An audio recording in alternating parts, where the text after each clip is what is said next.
عزتمندو په دنیا کې داسې یو انسان نه دی پاتې شوی چې په هغه باندې ازمایش نه وي راغلی.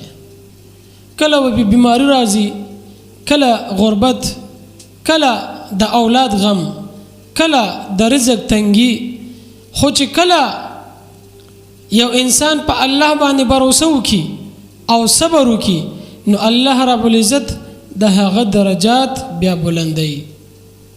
نو عزتمندو قسمه قسم پریشانې مصیبتونه برازي، تکالیف برازي، خو چې کوم انسان په هغه کې صبر وکړي نو بیا الله رب العزت د هغه مقام او مرتبه اوچته کړې ده. عزتمندو نبی کریم صلی الله علیه وسلم فرمایلی دي چې یو انسان ته د صبر نه زیات لوی نعمت بل نه دی ورکړی شوی. نو عزتمندو صبر دا د مؤمن لوی طاقت دی. نو عزتمندو صبر په درې قسمه باندې دی. د الله تعالی په اطاعت باندې صبر، د ګناهونو نه په بچ کېدو باندې صبر، او دغه شانتي په تکالیف او مصیبتونو او په پریشانو باندې صبر.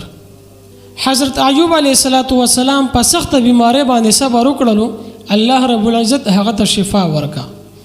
حضرت یوسف علیه السلام په قید باندې صبر وکړلو او په ظلم باندې صبر وکړلو، نو الله رب العزت هغه ته عزت ورکړو او حکومت یې ورته ورکړلو. نو عزتمندو کچری نن زمون په کورونو کې سکون نشته، په رزق کې برکت نشته، نو شکایت پځې موږ ته پکار ده چې صبر وکړو او دعا وکړو، الله نه وغواړو. ځکه چې الله رب العزت فرمایلی دي په قرآن کې چې صبر کوونکو ته الله رب العزت اجر به حساب ورکوي. نو الله رب العزت موږ د هر قسم تکالیف پریشانونو محفوظ وساتي او الله رب العزت موږ شکر گزار جوړ کړي او الله رب العزت موږ په خپل رضا باندې راضي کړي.